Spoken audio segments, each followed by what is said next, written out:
माननीय सदस्य member has made specific allegation against the government in a particular business house, and she has been tortured like anything.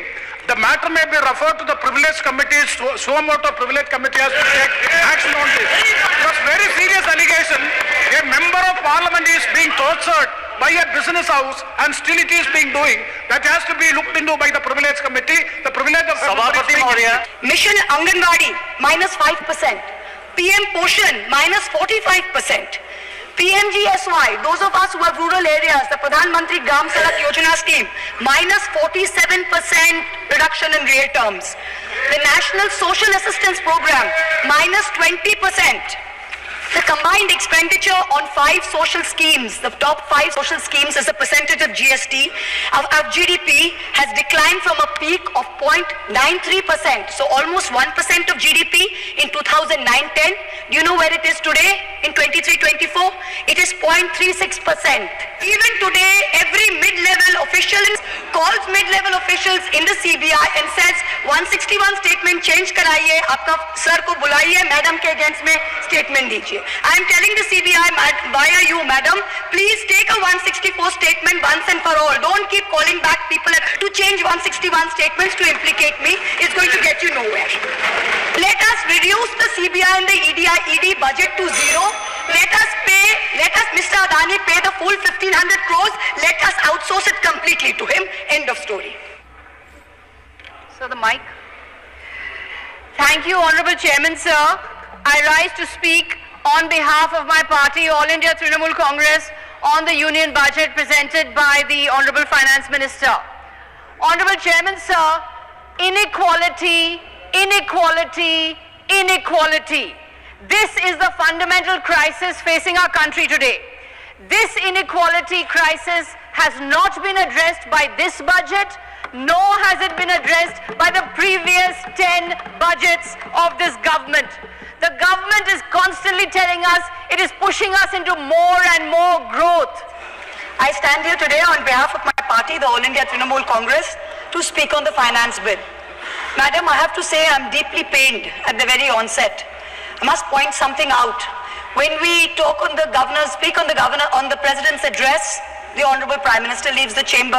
Today when we are speaking on the finance bill, the Honorable Finance Minister leaves the chamber. We members of the opposition are deeply pained by this. We hope that the government will take notice of our pain and be present in the House each time that we speak on relevant issues.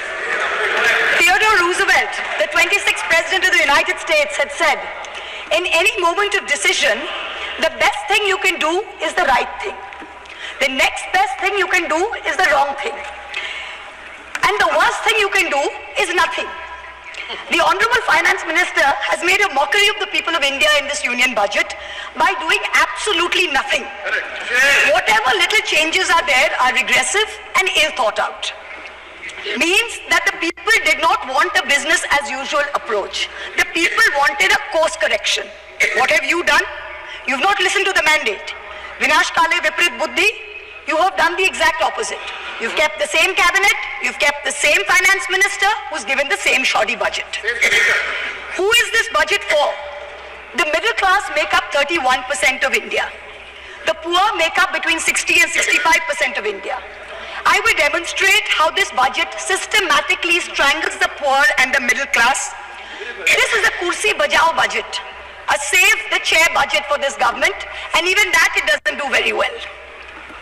Broadly, there are 2 types of taxes: direct taxes, indirect taxes. Direct taxes are known as progressive taxes. Why are they progressive? So income tax, property tax, investment tax on capital gains, these are done in a way that the richer you are, the more tax you pay. So they're kind of fairer.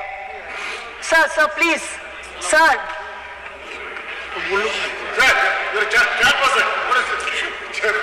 Indirect taxes are regressive because everyone from the richest billionaire to the poorest laborer is paying the exact same tax. So GST, duties on petrol, duties on diesel are all indirect taxes. When we strive for a fair and equitable economy, we must have the balance of direct taxes and indirect taxes right. The US and the Europe broadly collect about 60% through direct taxes and 40% through indirect taxes. Some Scandinavian states with welfare models collect 70% through direct taxes, 30% from indirect taxes. In India, it is the exact opposite. 65% of tax collection comes from indirect taxes, where billionaires pay the same as the poorest laborers, and only 35% comes from direct taxes. Even within the direct tax bracket, for the first time in our country's history, salaried professionals and the middle class are sharing a greater tax burden than rich corporates. The middle class is contributing 55% of direct income taxes under this government, up from 38% under the UPA. The richest corporates in India today contribute only 45% of direct taxes.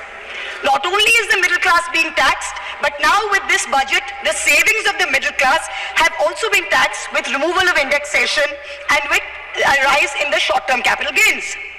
Investors who've made more than 11% return, we've done the calculation, that's about the threshold rate. If you have made more than 11% returns, so if you've made higher returns, then this new tax regime with the removal of indexation has happened is good for you. Now people like our parents, pensioners, salaried middle class, risk-averse people who invested in gold, in property, in debt mutual funds, the removal of indexation has harmed them disproportionately. So the middle class has lost out. Debt mutual fund holders will end up paying more than 40% more tax because indexation is being changed from 20% to 12% for investments made before April 1st, 2023. So this is effectively penalizing those who've made low profits. You've anyway made lower profits. People think real estate has made enormous profits. If you look at RBI's housing index for the past 10 years, the average rise in property prices has been between 4.5% and 5%. So if the middle class is invested in property that is below 11% return, so indexation is going to harm you. The current GST regime is irrational and iniquitous. There is 18% GST levied on life insurance and medical insurance products.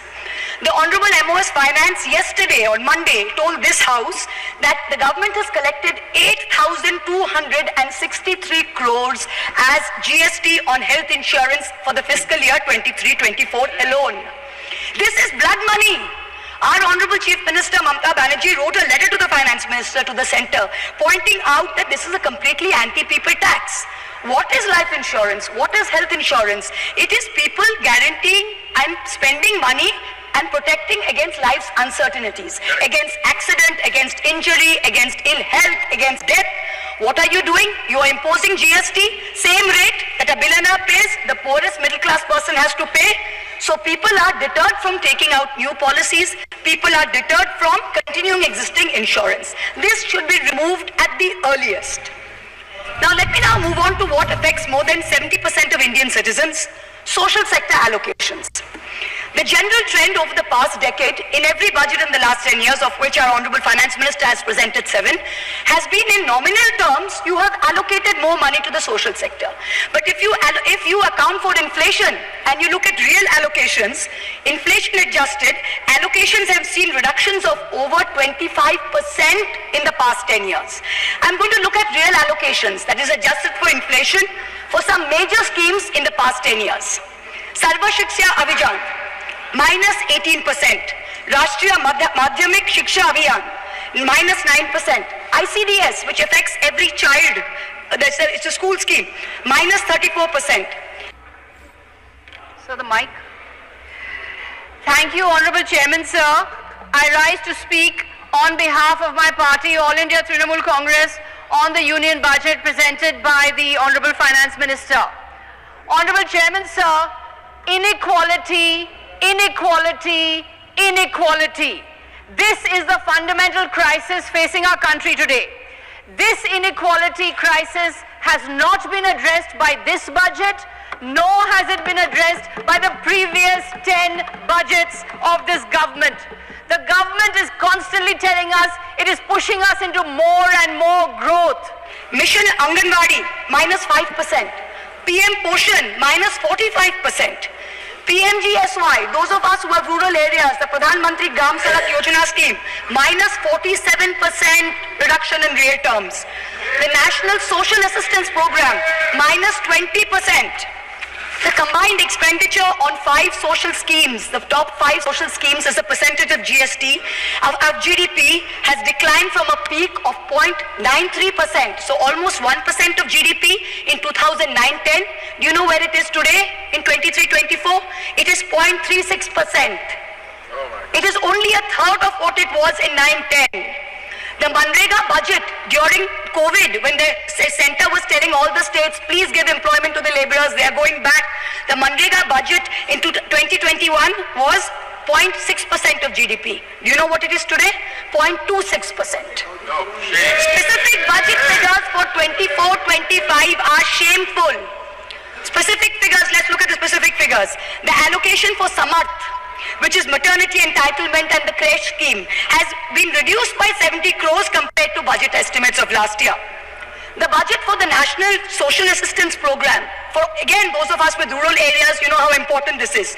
This is what gives social security pensions to the elderly, to single women, to disabled. This is unchanged from last year at 9652 crores. 9,600 crores, same as last year, no adjustment for inflation. The central contribution to social security pensions has been unchanged since 2014. It was 200 rupees in 2014. It is still 200 rupees per person today. The price of the cutlets in the parliamentary canteen in the last 10 years have been adjusted for inflation with the government's approval. The price of the cutlets in the parliamentary canteen have more than doubled. But when it comes to giving social security for the poorest of the poor, it is still 200 rupees in the last 10 years, no change. This budget's allocation, there is no room for higher salaries for Anganwadi workers. Their salaries have been unchanged since 2018. No room for higher honorarium for midday meal cooks. You have to understand a lot of the women in villages depend on only Anganwadi sectors and midday meal sectors for any source of employment. There has been no higher allocation for supplementary nutrition given to children. The National Food Security Act, the NAFSA, mandates coverage of 67% of the population through PDS. The Prime Minister has very proudly proclaimed that this is a food surplus country. Fine. Then why have we not increased the population covered under rations? Since 2011, you have not had a census. Since you have not had a census, you have not increased the number of people being covered under rations. Also, one very important question. Why is the central government blatantly defying the directions of the Supreme Court? We went to the Supreme Court on the migrant workers case. The Supreme Court gave an order, a direct order to the central government that the central government is to give rations to 8 crore migrant workers of the unorganized sector who have been left out of the food security net. The last hearing was on 16 July 2024. Court again said that you have to please give money to the states which have issued additional cards, ration cards. But there's no room in the budget for this. There is no allocation. In this rush to protect its own chair, the government is making a very dangerous mistake, which is it's not giving enough to protect our borders. Military experts have repeatedly warned us that India's military capability has to be modernized because we are fighting on 2 fronts. One is against China, we need a dissuasive deterrent. Against Pakistan, we need an offensive deterrent. The budgetary allocation for defense in this budget is 6.22 lakh crores. This is a marginal decrease of 2,000 crores compared to revised budget estimates. We have reduced it by 2,000 crores. This year's allocation, the budget defense allocation is 1.9% of GDP. This is the lowest since 1960, the lowest. Despite many economic constraints, past governments had always given close to 3% of GDP, which is the universal norm for defense. Over the last decade, ever since this government's been in power, it's been hovering around 2%. We have been unable as a government to compel China to restore status quo ante-April 2020 on the line of actual control. We have been unable to deter Pakistan. In the last 2 months alone, over 50 security personnel and about 10 civilian pilgrims have been killed in Jammu. Capital expenditure on military equipment, 1.7 lakh crores. On paper, this shows that it's almost a 10% increase. What we haven't taken into consideration is this increase was largely due to Russia's inability to supply contracted weapons to us because of the Ukraine war. If we take into account inflation and we take into account the rising dollar rate, we're almost flat. The gap between projections made by the armed forces and between actual allocation is 17 to 23%. That's the gap. कुर्सी बचाने में आप मस्त है, देश को भी देखिए. We need close to 3%, 2.5 to 3% of GDP to defense. This is something that the country needs to look at. The Honorable Finance Minister started off her speech by talking about the focus on Annadata or farmers and how much this government has done for farmers. The Economic Survey of 24 says 42.3% of Indians depend on agriculture. That's 600 million people, that's 60 crore people. If I looked at the Economic Survey 22nd July very carefully. What did the headline say? The headline says agricultural sector has registered an annual average growth rate of 4.18% in the last 5 years. But then I needed to read and in the fine print was written that last year was only 1.4%. So 4.18 over last 5 years is anyway, when you compare it to inflation, is nothing. But when you compare last year's growth of only 1.4%, what is it saying for 60 crore of our people who depend on farming? Productivity and resilience in agriculture was one of the first themes, priority number 1 according to the Finance Minister's budget. She had made 9 priorities, this was priority 1. But the provision for agriculture and allied sectors is only 1,52,000 crores. Whereas the provision for one bullet train from Ahmedabad to Mumbai is 1,08,000 crores. Please look at the comparisons, everybody. Priority 2, Finance Minister said, is employment and skilling. This government has got the worst track record of creating jobs. India has more jobs in the informal sector, not in the formal sector. The budget is talking of an internship program with the top 500 companies. This is a joke. The top 500 companies employ 70 lakh people in total. That is 1% of the total workforce. Our workforce is about 57 crores. You are expecting companies which have a total which employ 70 lakh people to give employment to 1 crore interns. Please let us know how this is going to happen. I'm really curious. The real problem is somewhere else. The real problem is that 10.3 crore youth have basically become so dejected, they have given up looking for jobs. The Finance Minister, she mentions skilling loans, she mentions education loans. Skilling loans are for 25,000 people, education loans are for 1 lakh people. The country has 140 crore people. Now, what are we doing? Priority 3, according to the Finance Minister, inclusive human resource development and social justice.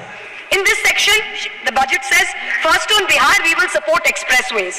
What you are not saying is that you will make expressways which will charge very high tolls. So you are recovering the money, you are not doing anyone a favor. You are charging back-breaking tolls. You might give another bridge which might collapse. Yes. You will set up another power plant which, like Jharkhand, may also be outsourced to a favorite businessman. He can be given a nice juicy PPA and sell more imported coal. Secondly, on Andhra, there are no grants but only loans, that too from multilateral agencies. So basically dollar loans will be given to Andhra Pradesh which future generations will have to pay back with interest. There was also another sweeping statement. Grants for backward regions of Rayalaseema, Prakasam and North Coastal Andhra as stated in the Act will be provided. I looked in the entire demand for grants with a tooth comb, with a microscope. And I looked at the expenditure budget, nothing was provided anywhere. I don't see the intelligent people of Andhra being fooled by this. Priority 4, manufacturing and services. The Finance Minister has devoted an entire section on how MSMEs are a priority. I believe her, yes, it should be a priority. But I'm very confused. Most medium and small enterprises are either proprietorships or partnerships. Madam, can you please explain why these proprietorships and partnerships are taxed at higher rates than companies? This makes no sense. Is the A-team the only businesses who are sending truckloads and tempo loads? MSMEs are not sending, is that the problem? And also the government needs to get rid of the bizarre 29A of the Insolvency and Bankruptcy Code because it is killing companies that are in trouble. It does not allow promoters to propose a resolution plan. As long as we have this code, promoters cannot propose a resolution plan. We need to get rid of this. Priority 5 in the Finance Minister's speech, urban development. The Prime Minister had said every citizen will get a house by 2022. We are now in 2024 and we are still making allocation for 3 crore more houses. Yes. Can you please tell us how many more houses we need and when it's going to be done? Let's get this over with. 2047. Priority 6, energy security. The less I speak about this, the better. better it is. Energy security is security for best friends. It's created by allowing best friends to import low-grade quality coal, mark it up as high-grade quality coal, and sell it to state development corporations at the cost of the country's environment, at the cost of the health of our citizens. Priority 7, the finance minister said, was infrastructure. She announced in a true style of Shagun that she is gifting the nation 1,11,111 crores. 111,111. This is flat on last year. Sadly, most of this will go towards crony capitalists. You'll make roads that have potholes, you'll have airports that leak, you will have bridges that fall out, and the taxpayer will pay for this. The budget speaks of private sector participation. But remember one thing, they bid out 6 airports to one company for a fee to be paid by the government. Then they created a policy that allows the regulator to keep increasing the user development fee. So actually, it's the flying public of India that are paying for this. Priority 8. Innovation, research and development. Grand words, these are just grand words. The finance minister seems to have forgotten that most entrepreneurs register their product and software IPs in foreign countries like the US, since IP registration system for patents is a complete failure in our country. Unless you fix patent registration, this is not going to happen. The last priority she talks about is next generation reforms. This is also another Jamla. She says, I propose to earmark a significant part of a 50-year interest-free loan for competitive federalism. So this is double speak. We'll keep this money in our pocket, see through our Jumla and they make a big fuss. We'll have some additional funds to keep them happy and to keep the government going. Finally, I have to mention one interesting fact, and I hope that the treasury benches will have the patience to hear me out. Please. I wholly agree with the finance minister on one thing. The budgets for the CBI and the ED have been reduced this year. And I was wondering why. Is it because the voters didn't like the fact that you were using the CBI and the ED to go after the opposition and file fake affidavits? Or is it because you have outsourced the CBI and the ED completely to a businessman in Ahmedabad who's controlling the whole thing?